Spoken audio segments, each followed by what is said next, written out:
September 1944, somewhere east of Paris.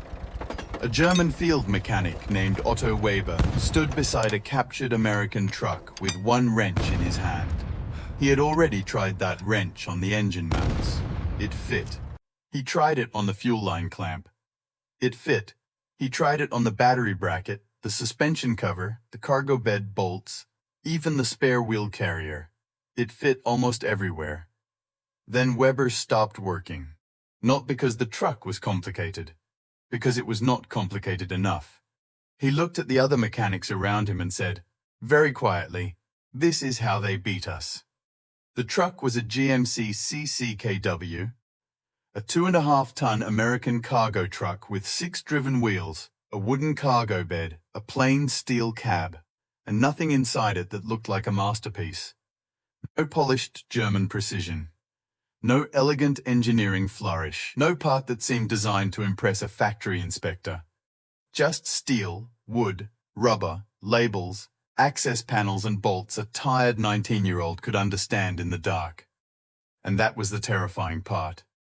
Because Weber was not staring at a better truck. He was staring at a better war. By the autumn of 1944, the German army in the West was no longer advancing across Europe. It was being pushed backward through it. The roads of France that had once carried armored columns toward Paris were now jammed with broken vehicles, fuel carts, horse teams, retreating infantry, and supply officers who had stopped asking for what they needed and started begging for whatever still moved. The war had become a road problem, not a tank problem, not a courage problem, a road problem. Could ammunition reach the guns? Could fuel reach the tanks? Could food reach the men? Could a truck that left at sunrise still be running by sunset? That was the war Otto Weber lived inside. He was 32 years old, from a repair shop outside Kassel, the kind of man who could hear a misfiring cylinder before the driver knew anything was wrong. In Poland, he had kept motorcycles alive with wire and scavenged spark plugs. In Russia, he had watched oil freeze hard enough to snap hand tools. By 1944, he could repair an Opel Blitz by touch. He could also tell you the truth. Most officers did not want spoken aloud. Germany did not have one army motor pool. It had a museum of incompatible machinery. Opel, Mercedes, Ford work, Bussing, Magirus, captured French trucks, captured Czech trucks, Italian wrecks, Soviet tractors, civilian buses painted field gray. Each one wanted its own parts. Each one needed its own habits. Each one punished the mechanic who guessed wrong. A spare axle for one truck was useless to the truck beside it. A fuel pump could be 10 kilometers away and still belong to another universe. So the mechanics did what they had learned to do. They cannibalized, they improvised. They stripped one dead vehicle to keep 2 dying ones alive for one more day. And behind all of that, moving slower than any engine, were the horses. Thousands of them. Horses pulling guns. Horses dragging wagons. Horses carrying what trucks could no longer carry. They had to be fed before the soldiers could be fed. They needed rest when the army needed speed. They broke legs, went lame, got sick, froze, starved, and died in ditches beside vehicles that had no fuel. Every dead horse was a missing truck Germany had never built. Every missing truck was a shell that did not arrive. And every shell that did not arrive was a position that could not hold. Then Weber opened the hood of the captured American truck. The GMC 270 engine sat there like a machine designed by someone who expected it to be repaired under bad light by a man with shaking hands. The spark plugs were reachable. The belts were visible. The filters were not hidden behind other parts. The wiring was color-coded and clipped where a mechanic could follow it. The maintenance chart was not locked in a headquarters file. It was sitting in the truck, in a box, on the running board, printed on good paper, with drawings. One of the younger Germans laughed when he saw it. Americans write manuals for children. Weber turned a page, looked at the exploded diagram of the transfer case, and shook his head. "No," he said. "They write manuals for armies." That was the first crack in the myth. The Germans had spent years telling themselves that the Americans were wealthy, crude, materialistic, technically clumsy. They made too much, wasted too much, and understood too little. But the truck told a different story. Its simplicity was not ignorance. It was discipline. Every bracket asked the same question. Can this be stamped faster? Every panel asked the same question. Can this be replaced anywhere? Every service point asked the same question. Can a tired soldier fix this without waiting for an expert? The answer kept coming back the same. Yes, yes, yes. By noon, Weber had pulled 6 mechanics into the inspection. By dusk, he had filled 3 pages of notes. The wooden bed mattered. Standard lumber. Any sawmill could cut it. The flat cab panels mattered. Ordinary presses could stamp them. The ladder frame mattered. Straight steel channel, not delicate shaping. The bolt pattern mattered. Fewer tools, fewer mistakes, faster repair. The 6-wheel drive mattered most of all. On French farm roads turning to mud, the Opel Blitz could be a good truck in bad country. The GMC was a working truck in the country war actually gave you. That night, the transport officer, Captain Ernst Mollmann, came to see what had made Weber so pale. Mollmann had worked before the war in a truck plant near Bremen. He knew production lines. He knew what a vehicle cost, not in money, but in machine hours, skilled labor, tool changes, steel allocation, transport, tolerances, and rework. He walked around the American truck once, then twice. Then he stopped in front of the stamped identification plate. "This is not a vehicle," he said. Weber looked at him. Mollmann tapped the plate with one dirty fingernail. "This is a decision," repeated 500,000 times. That sentence stayed with Weber longer than any order he received that month. Because Mollmann understood at once what the younger mechanics had missed. The point was not that the GMC was perfect. It was not. It rattled. It was ugly. It drank fuel. Its cab was cold and loud. It was built with the charm of a tool chest. But it could be made in enormous numbers. It could be repaired by ordinary men. It could be supported by a supply system that understood standardization as a weapon. Germany had designed many excellent machines. America had designed a machine that produced machines. And in a long war, that was the deadlier invention.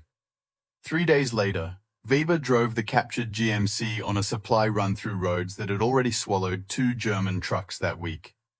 The load was too heavy. The canvas cover was torn. One rear fender was bent from shrapnel. The driver had never handled an American gearbox before. The truck went anyway, up rutted lanes, through wet clay, around shell holes, past a horse team stuck axle deep beside the road. When the fuel line clogged, Weber cleaned it in less than 20 minutes. When a bracket shook loose, one wrench solved it. By the time he returned, the German column had delivered less than half its planned load. The captured truck had completed 2 trips. The numbers were too small to win a war, but they were big enough to expose one. Mollmann ordered a controlled comparison, not a grand study, not a Berlin conference. Just a field test, because field tests were the only truth left. For 12 days, 2 supply sections ran similar routes, same distance, similar cargo, similar roads. One section used German trucks only.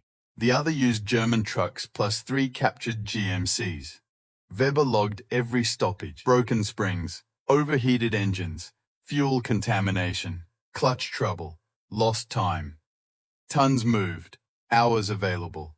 The results did not sound dramatic until you understood what they meant. The German trucks did what German trucks had always done.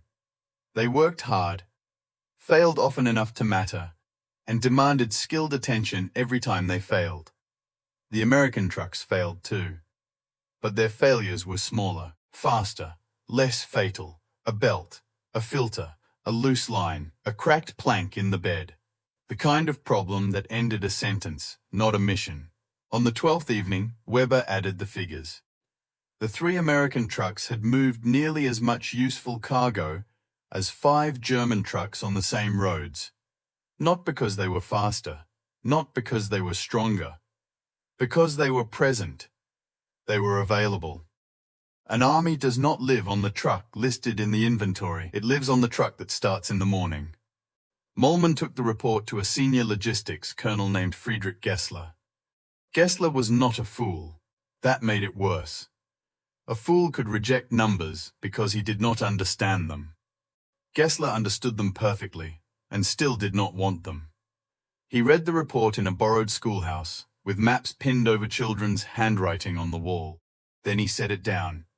"You are asking me to believe that the enemy has solved our supply problem better than we have." Weber stood at attention. "No, Colonel. I am saying the enemy asked a different question." Gessler's eyes narrowed. "And what question was that?" Weber looked down at the report, at the neat columns of breakdowns and lost hours. "We ask how good one vehicle can be. They ask how many working vehicles an army can keep moving." For a moment the room was quiet. Outside, a German truck coughed, failed to start, coughed again. Gessler heard it. Everyone heard it. But institutions are built to survive inconvenient truths. Gessler approved nothing. He wrote, "Useful observations. Further assessment required." That phrase killed more ideas than enemy fire. Further assessment required. Not wrong, not right, not acted on. Weber walked out of the schoolhouse with the strange anger of a mechanic who has found the broken part and been told to keep driving until the wheel comes off. But Mollman did not let the matter die. He sent copies through a procurement channel. Other reports began to surface. Different units, different roads, same conclusion. The Americans were not merely better supplied because they had more industry.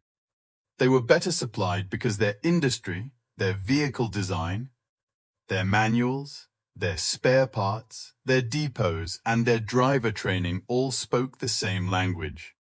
A GMC in Normandy could be serviced by parts from a depot near Cherbourg. A GMC near Ardennes could be kept alive by a mechanic who had never seen that exact truck before. A broken German vehicle could become a local mystery. A broken American vehicle became a procedure. That was the real difference. And then in late August and September, Weber saw the thing itself. Not a report, not a truck, the system. He was standing near a tree line at the edge of a road the Americans had taken 2 days earlier, when the convoy began to pass on a parallel route beyond the fields. Truck after truck, olive drab, white stars, red circles on route markers, fuel cans, rations, ammunition crates, spare tires, more trucks behind them, and more behind those. They did not move like a military column. They moved like a factory belt laid across France. A young German infantryman beside Weber stared for several minutes and then asked a question with genuine confusion. "Where are their horses?" Weber did not answer immediately. He thought of the horse teams he had passed that morning. The wagons loaded with fodder for the animals that were supposed to carry food for men. He thought of drivers sleeping under broken trucks, because towing them back wasted fuel the unit did not have. He thought of the American manual in the running board box. Finally, he said, "They replaced the horse before the war reached the road." That was the moment the war became simple to him. Not easy. Simple. Germany still had excellent soldiers. Germany still had dangerous tanks. Germany still had officers who could turn a battlefield problem inside out. But the machine behind them was starving.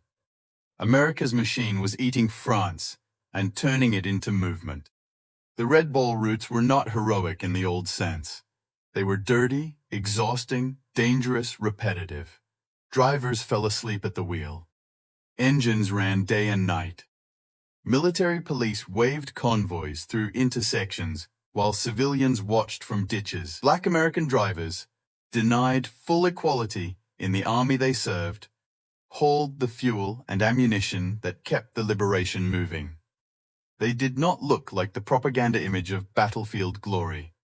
They looked like men doing a brutal job until the map changed. And the map changed because they kept doing it. By November, some German supply units had quietly begun treating captured American trucks as treasures. Not trophies, assets. Mechanics learned the manuals. Drivers learned the gearboxes. Recovery teams stripped disabled GMCs before artillery could destroy them. A fuel pump became worth more than an officer's wristwatch. A box of filters could make a supply sergeant smile for the first time in weeks. Weber was put in charge of a small captured vehicle section near the German border. He had 4 GMCs by then.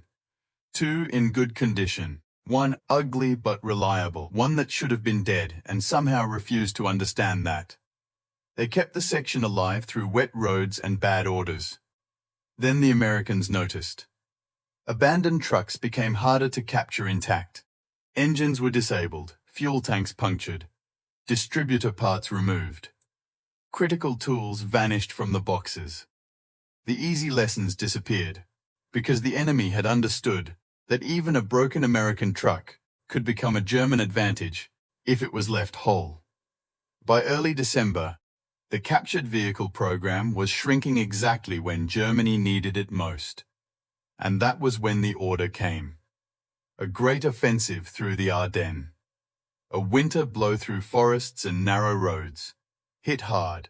Break the American line. Reach the Meuse. Seize fuel along the way. Turn the war before the Allies could recover. On paper it had arrows. On paper it had timetables. On paper it had fuel calculations that looked precise because the columns were straight. Weber saw the plan only in fragments, but he saw enough to understand the sickness inside it. The offensive needed speed. Speed needed fuel. Fuel needed trucks. Trucks needed roads. Roads in the Ardennes in December were not roads. They were traps with names. Mollman wrote one last warning. Vehicle availability in winter conditions would not support projected movement. Captured American trucks should be prioritized, not reassigned. Fuel delivery assumptions were optimistic to the point of danger. The warning went upward. The offensive went forward. Orders are louder than arithmetic until arithmetic starts killing men. December 16, 1944. Before dawn, the forest shook.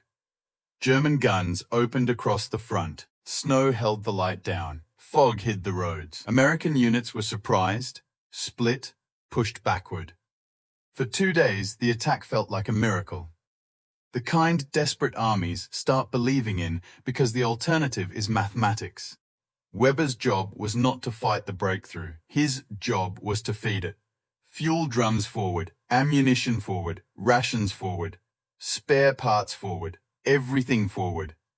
Nothing was supposed to stop. Everything stopped.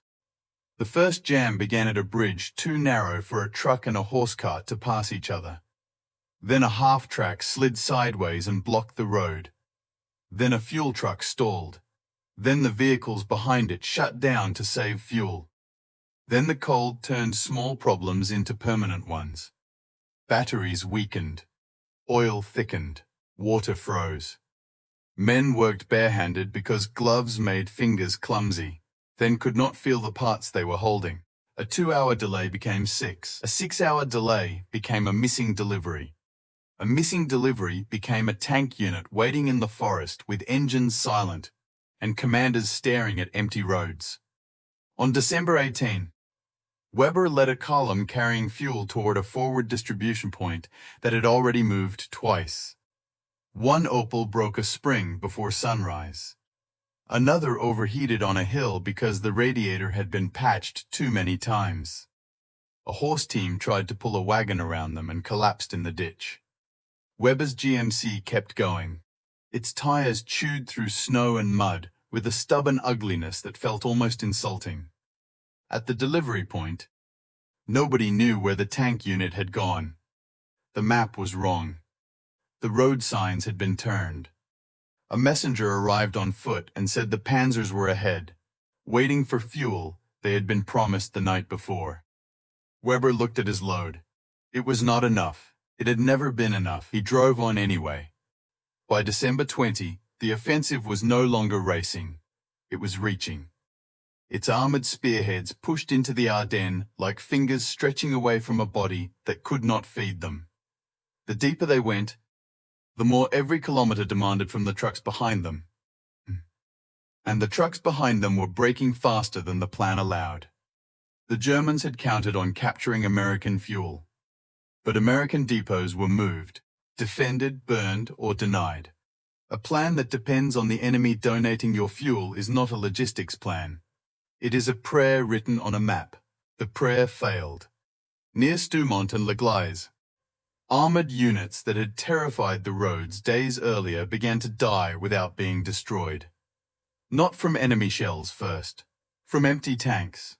Drivers drained fuel from one vehicle to move another. Crews abandoned half-tracks. Tanks sat under trees like steel animals too hungry to stand. In the snow, a panther with no fuel and a panther with no engine were the same thing. Weber reached one stalled armored group after dark with a fraction of the fuel requested. The officer waiting there looked at the drums and then at Weber. "Where is the rest?" Weber had no answer that would not sound like treason.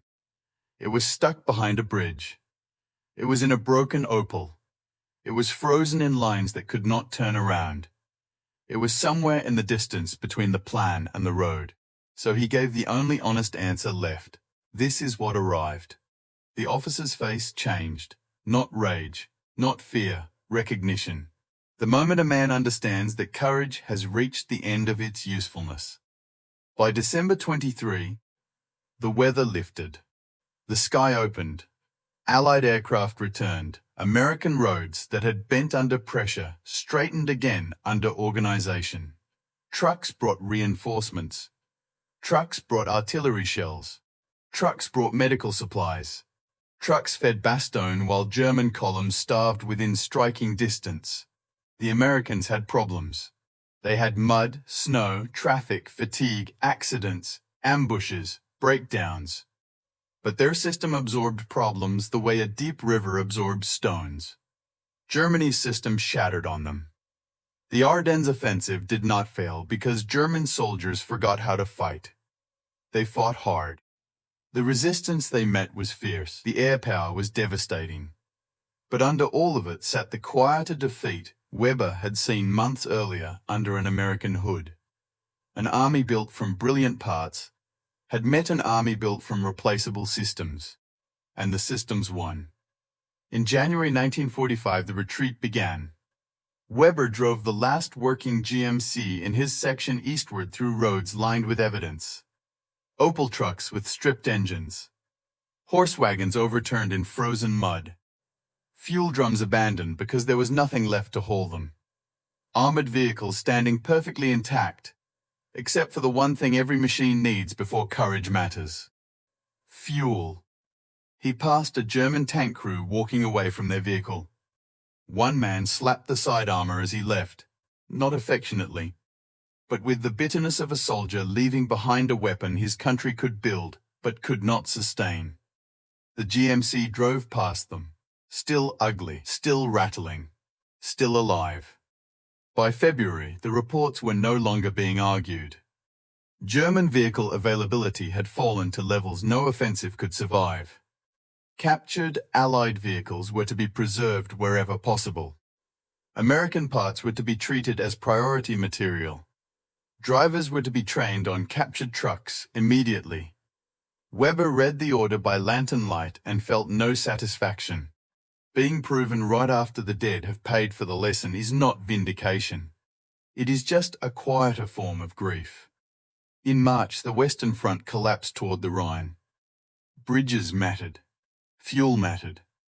Trucks mattered. They had always mattered.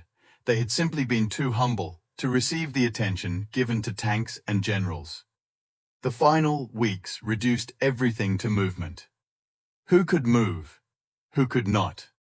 Who still had a supply chain behind him, who had only roads full of wreckage and men pretending that orders could replace gasoline. On April 17, Weber's unit surrendered near the Ruhr. The Americans who took them prisoner arrived in GMC trucks. Not one truck.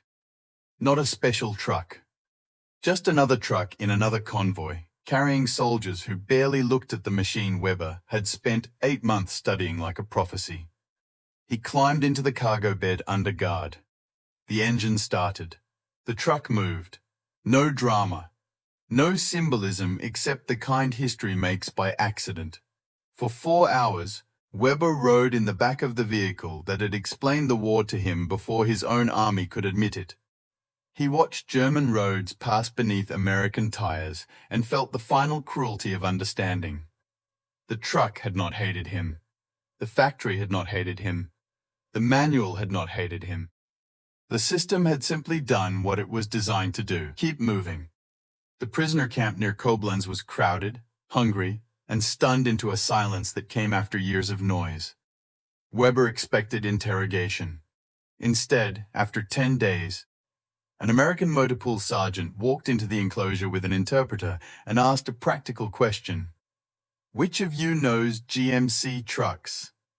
Weber raised his hand. The sergeant looked him over. "How well?" Weber answered in careful English learned from maintenance manuals. "I know how they fail when cold. I know how they fail when overloaded. I know which repairs your book explains and which ones it does not." The interpreter paused, then smiled despite himself. The American sergeant laughed once. "That's better than half my replacements." By afternoon, Weber was working under guard in an American motor pool. The abundance hurt to look at. Shelves of labeled parts, crates of filters, belts in the correct sizes, spark plugs in paper sleeves, tires stacked in rows, engines that could be replaced instead of worshipped back to life. The Americans complained about shortages. Weber listened and said nothing, because their shortages looked like German fantasies. When a truck needed a repair too large for the field shop, the American sergeant signed a paper and sent it back. Another truck filled the gap. Replacement was not failure, it was policy. That was the last piece Weber had not fully understood in France. The Americans had not only built many trucks, they had built the freedom to lose trucks. A vehicle could burn, break, drown, or be abandoned, and the war did not pause to mourn it. Another would come. Another belt, another filter, another engine. Another driver trained well enough to keep the road alive. Germany had asked every machine to matter too much. America had built enough machines that no single one had to be sacred. One evening, after a long day, repairing a convoy truck with a cracked housing, the American sergeant handed Weber a cigarette and asked what he thought of the GMC. Weber looked across the yard at rows of identical olive-drab trucks under fading light. Then he said, "It is not the best truck in the world." The sergeant grinned. No argument. Weber took a breath. "But it may be the best answer to a war like this." The sergeant stopped smiling. Weber tapped ash onto the ground. "We built machines a mechanic could admire. You built machines an army could use. That is not the same thing." For a long time, neither man spoke. After the war, Weber returned to Germany thinner, older, and less interested in pride. He worked first in repair depots, then in training shops, then in a civilian vehicle plant, where young men argued about tolerances and elegance, as if those were the only measures of engineering. When they did, Weber would take a bolt from his pocket, not the original bolt. That one was long gone, but one like it, plain, ordinary, forgettable. He would set it on the bench and tell them that sometimes a nation loses, not because it cannot build the finest machine, but because it cannot build enough good machines, fast enough, simply enough, and support them far enough from home. He did not romanticize the Americans. He had seen their waste. He had seen their rough work, their loud engines, their crude cabins, their careless drivers. But he had also seen the deeper discipline beneath the roughness. Standardize, simplify, train the user, feed the system, make repair easy, make replacement possible. Never let perfection become the enemy of movement. That lesson did not remain in motor pools. It moved into factories, into post-war vehicle production, into the way nations rebuilt industries from wreckage, into the quiet understanding that a product is not only the object a customer sees, but the whole chain that makes it, services it, replaces it, and keeps it useful after the first failure. The GMC CCKW disappeared slowly from frontline American service, but not from the world. It hauled supplies in other wars. It became surplus. It worked in civilian yards, farms, colonies, reconstruction sites, and forgotten depots. The truck that had looked crude to German craftsmen became, in its old age, proof that usefulness can outlive elegance. Years later, Weber visited a transport museum where a restored Opel Blitz sat across the hall from an American GMC. The Opel looked cleaner, more refined, more beautiful in the old mechanical sense. The GMC looked like a box of tools that had learned to drive. A young guide was explaining to visitors that the German truck represented engineering quality, while the American truck represented mass production. Weber listened for a while. Then he walked up to the GMC and placed his hand on the fender. Cold metal, ordinary paint, nothing sacred. He remembered the first one under the trees in France, the wrench in his hand, the bolt that fit, the manual in the running board box, the convoy with no visible end, the tanks without fuel in Belgian snow, the American motor pool where parts sat on shelves like grain in a full barn. And he understood the sentence he had been trying to finish since 1944. The truck did not win because it was perfect. It won because it never had to be. Germany had built machines that demanded admiration. America had built machines that kept moving. And in the end, the road did not care which one was more beautiful.